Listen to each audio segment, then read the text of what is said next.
hello slash ahlan slash whatever like phrase you use in your language to greet a person or another.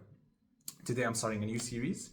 It's called Thoughts Out Loud About. Thoughts Out Loud About Tola. Tola.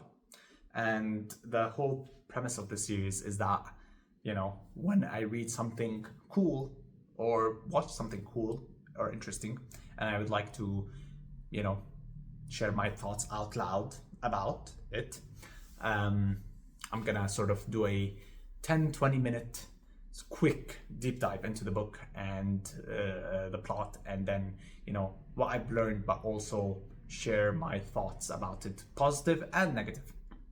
Okay, so let's sort of get started.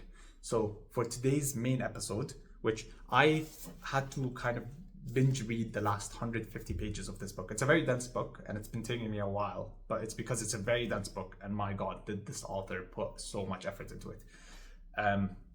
His name is Rafik Schami, and this is called The Dark Side of Love. And it's by a Syrian German author. So he's Syrian, but he's German nationalized. His name is Rafik Schami, originally known Suhail, born in Malula, which is going to be one of the main towns in this book, Mala. We'll talk about that in a second. And the reason why I decided to read this book, it was recommended by a few people, including Mesa and I think one or two other people. It's because I was trying to find some Syrian authors. There's not a lot of them. There's some, but I couldn't find these like big, hefty Syrian novels, fiction, not non-fiction. And I found, like, for example, Rashid Khalifat. There is some books by a faraway relative called Abdussalam Al-Ujaili, which I want to make an episode about. And then there's some other, like Ghada Samman, Shahl Al-Ujaili. There's other people.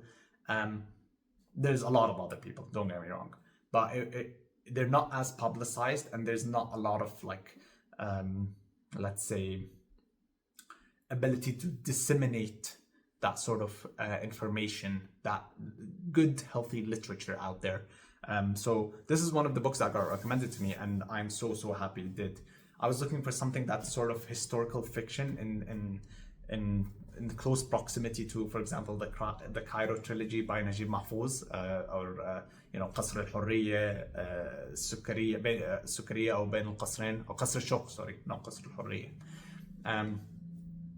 And stuff like Pachinko, Brothers Karamazov, Hot Morocco, those sort of historical fictions where you get to see the impact of an external layer, which is your like ethno-societal, cultural surroundings on the decision making and the relationships of your main characters. And this book does that very much so. This book is almost like a amalgamation of so many different aspects of Syrian society, all kind of like sort of coalesced into one dense book. But there's many different elements that I'd like to talk about in the context of this book. So I'm gonna do this in sort of like sections, right? The first thing I'm gonna talk about is the plot of this book. So just simple, what is this book about? The book is about murder and love, all the great stuff in a great book. Well, in essence, it's about two clans. You have the Mushtaqs and the Shahins. So you have two clans that are present in Malula, or what the author calls as Mala, where he grew up, or he was born, sorry. And Malula, I had the chance to visit when I was like 10 or 12 or something like that, as part of a summer school scavenger hunt. And it's a really cool town. It's Christian Orthodox, and they still speak Aramaic from what I understand. And it's sort of built into the mountains in a sort of alleyway, and it has some of the coolest old churches and just really lovely people and really nice and quaint, and a slice of history that almost remains and largely unspoken of, but yeah, very much a very strong and present slice of history. But yeah, so you have these two clans, the Mushtaqs, the Shahins. The Mushtaqs have the patriarch George Mushtaq, and the Shahins have the patriarch Yusuf Shaheen. And these clans exist in the sort of 1920s, 1930s, Syria, in this little village. And they have a little spat. So these two patriarchs, one patriarch insults the other patriarch's wife. And then that spat sort of goes down a generation, and then the sons fight, but also the fathers fight. There's a lot of disagreement. And there's sort of a layer of egotism and a power struggle to sort of control and manipulate the village. They both come from a Christian Orthodox, but they care a lot about their influence within the church as well. So there's that sort of power struggle between these two clans. And then that ends up kind of trickling down into their sons, who end up fighting, having their own fights, having their own mini feuds, and then that trickles down to their grandsons, who have their own like little mini spats. But the interesting part is, well, let's put that to the side. We'll come back to that later. But essentially, what ends up manifesting is you have two characters, Farid and Rana.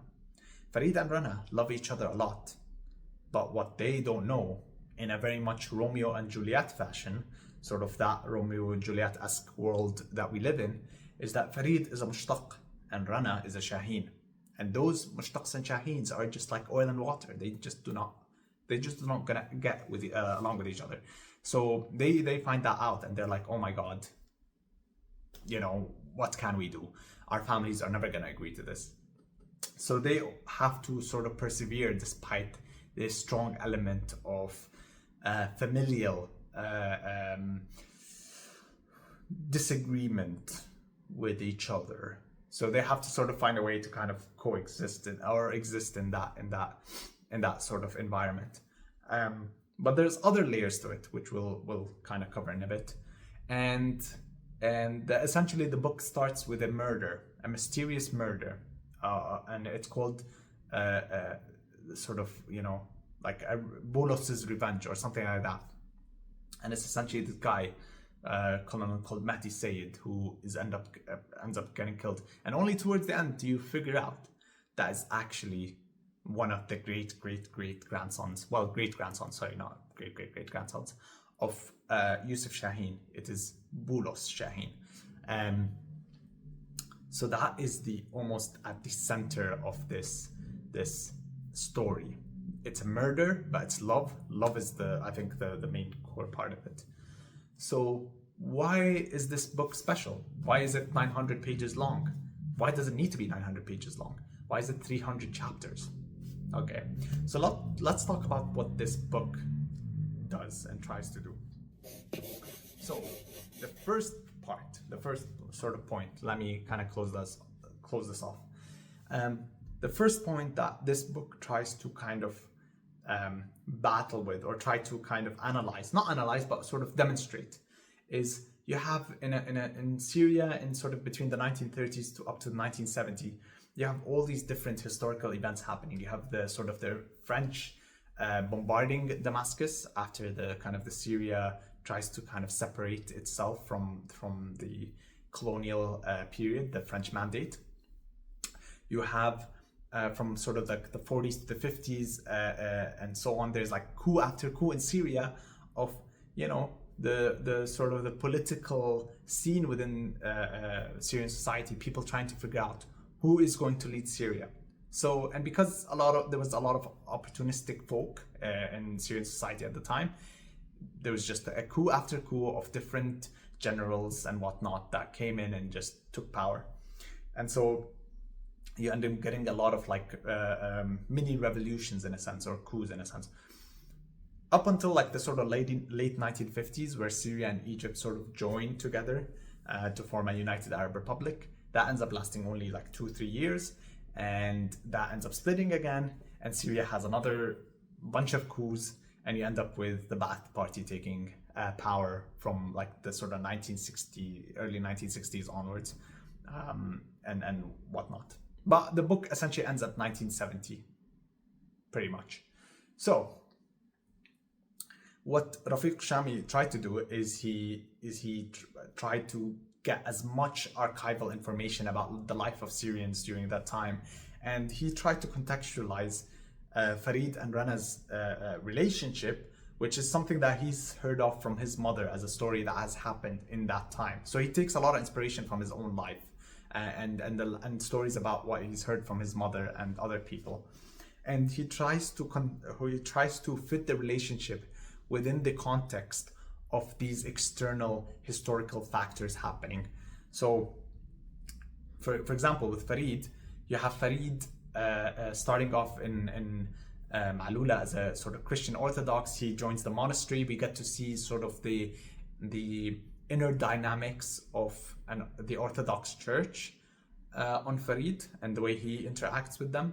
You get to see then Farid joining the Communist Party and sort of also the Communist Party interactions, and almost the sort of there's almost, I'm not going to say there's a cynicism in the book, but it is inherently cynical of sort of power systems or institutions in general, because every single institution that Farid ends up joining, whether it's sort of the communist, whether he's part of the Orthodox Church, whether he interacts with the Muslim Brotherhood, or whether he tries to form his own little secret brother society within the church, whether he tries to get involved in any sort of political activism, whether he tries to, sort of form or coalesce little mini revolutionary brigades or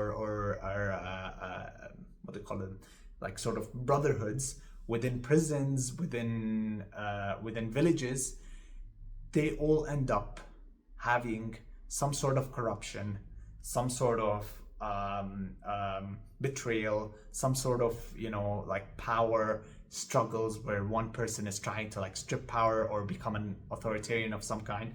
And so Rafik al-Shami, I don't know whether well, I'm guessing very, very deliberately shows that almost every institution has some form of corruption, especially in Syrian society. So it's cynical, perhaps true, but cynical nonetheless. And so you get to see a lot of those sort of interactions that Farid has within those little groups and institutions. But going back to the sort of historical and political side of it, you see Farid going from, like we said, from the Christian Orthodox, he joins the Communist Party, and he sees the sort of corruption that happens within. He gets interrogated by the Mukhabarat, he gets sent to prison, he forms a little he tries to like rally the prisoners against the main sort of general of the the commander that's running the prison at the time. He succeeds, but he doesn't succeed. There's some betrayal. There's always some betrayal in these sort of unions. And the only people that don't betray him, don't betray Farid, are his very close confidants in the form of Joseph, Mata, and his mother Claire. And you could say Elias maybe doesn't betray him at times. Sometimes he does. But that's the sort of element that you have there. Rana is not involved in any sort of political party. There's other people within the book that are involved in different political parties and different unions, but they all seem like most characters that join these sort of political movements.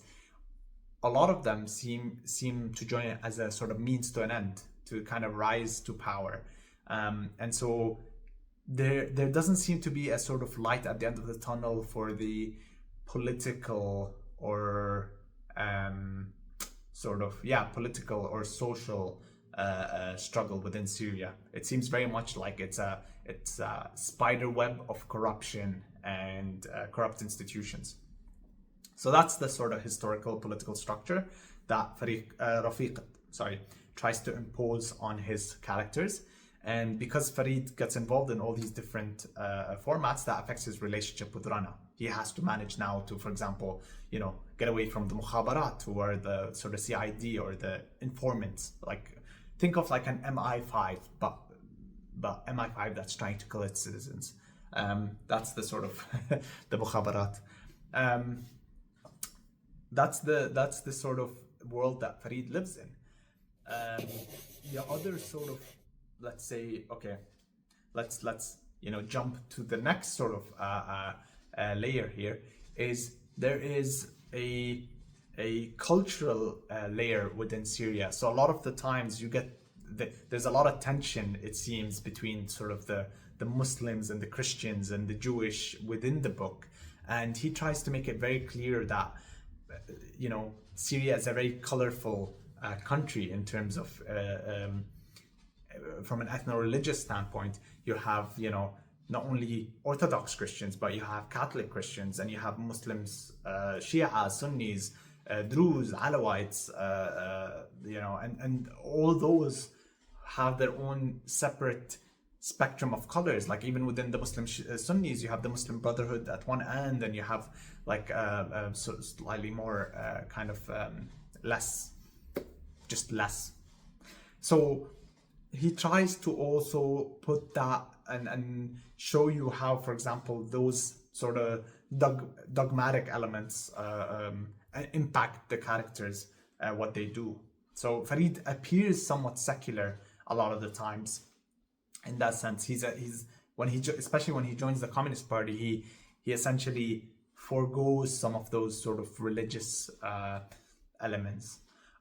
But he also, again, I think there's a cynicism in Rafiq's writing, in the sense that even political waves or any sort of ideological wave that ends up forming, either in the form of, for example, Islamism or Arabism. For example, when Jamal Abdel Nasser comes about, he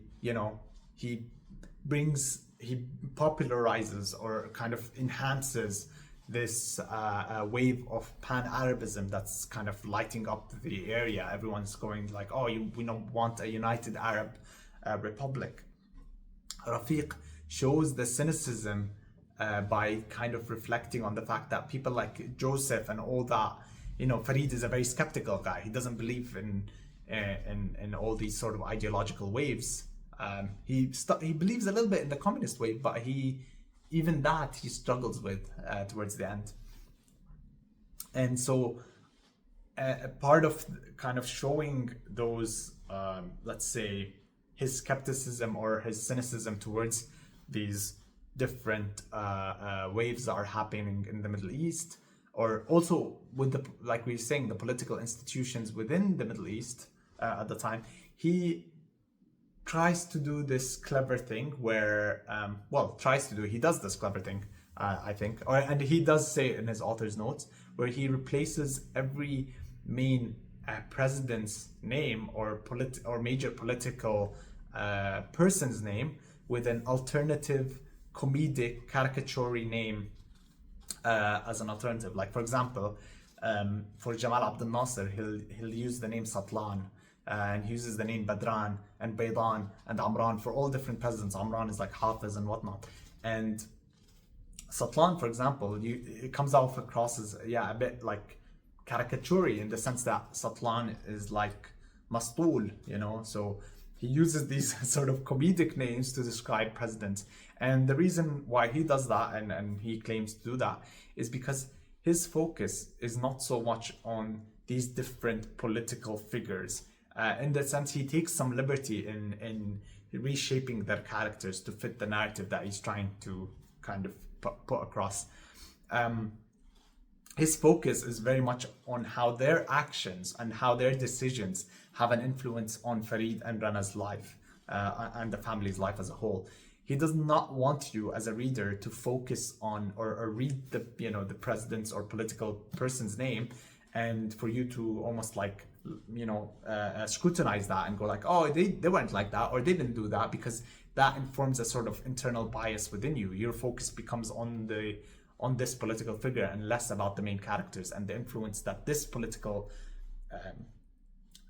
sort of person has on the characters. And so sort of like to summarize the way that I think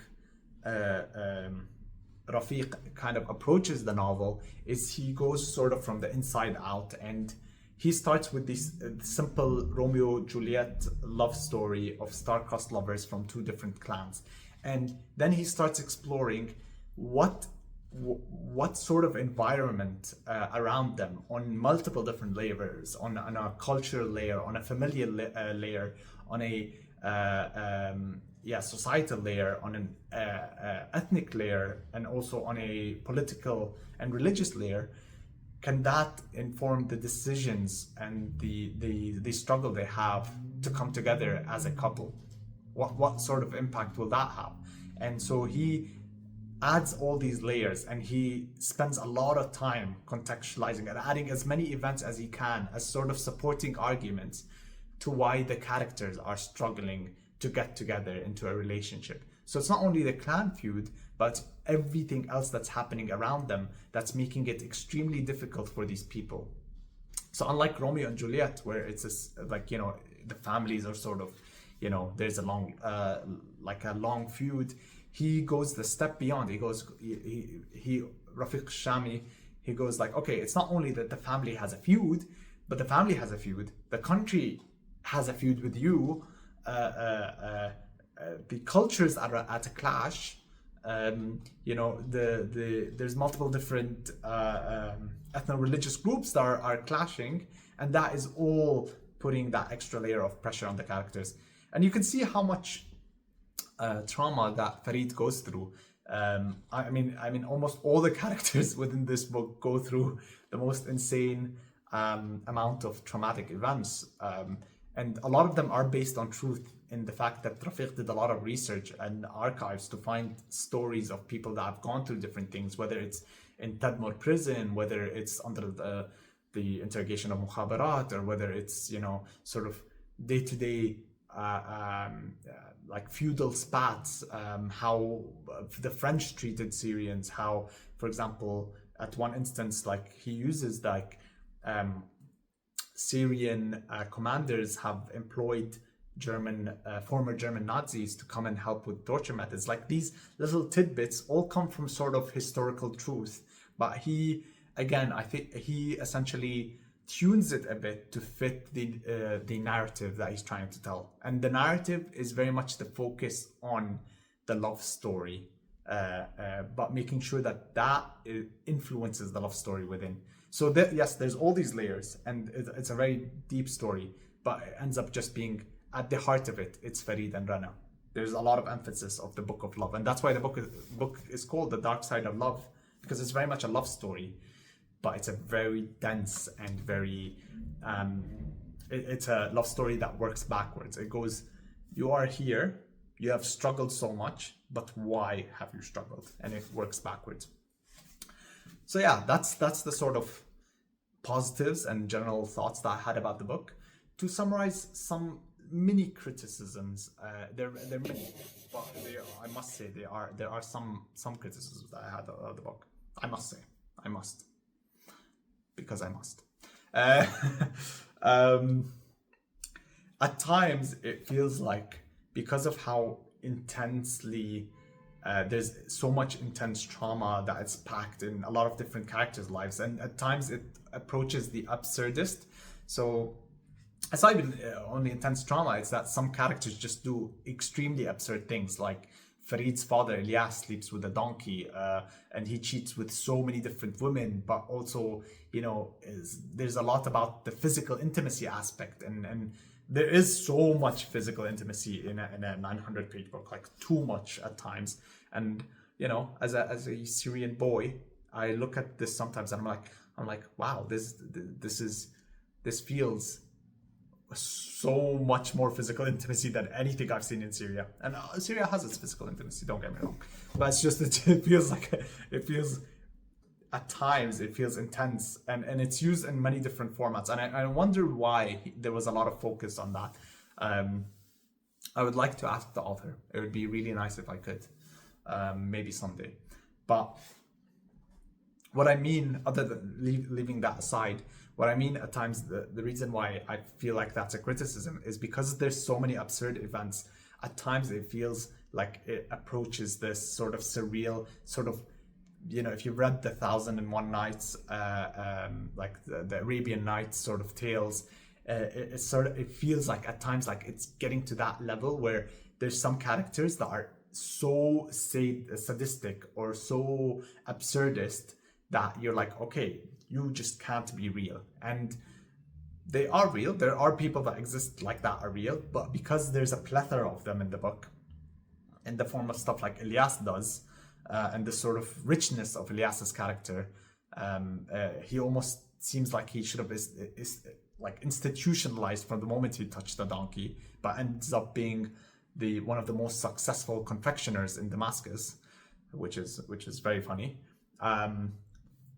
That sort of absurd amount of detail for each character, but also the stuff they do, sometimes at times can detract you from the story. It can come across as being a bit like, oh, is this sort of like a, it's sort of like a dreamlike state in the sort of level of it. But maybe that was the idea, is he's trying to pack in so much of so many events and so many mini plots within each character's lives that sometimes it can come across as sort of over the top, but perhaps that's the truth of it. Maybe those characters did go through that. Who knows? Maybe he knows what I do not know, and perhaps that's the truth.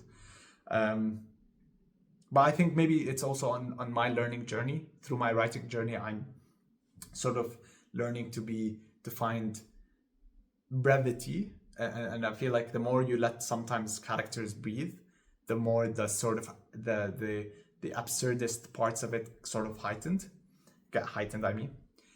But to summarize, sorry, I'm just gonna cut this short because I've been rambling about for a lot. This is a wonderful book. This is a mosaic, and that's how he describes it, of a lot of different historical, cultural, ethno-religious elements about Syrian society, packaged into a murder love story, mostly focused on the love part. Every character just goes through there's so many different subplot lines within this book, and chronologically it's told like a puzzle piece where you just get tidbits from different families and different characters' life over 3 generations to paint this one simple story about Farid and Rana. And I think this does a wonderful job. This book is anything if not entertaining. I was very thoroughly entertained with it. It took a long time to read it, and it's because you can kind of tell, it's 900 pages, but also it's like in the smallest font, and it's incredibly dense. There's just a lot of it, but it's a lot. I highly recommend this book. It does not have enough, I think, reviews or readers. So I highly recommend it because I also want to see what other people think about it. So yeah, that's my first review. Thank you very much. Have a good night, and salam / goodbye / whatever sort of phrase or word you use for goodbye in your language. Have a good night.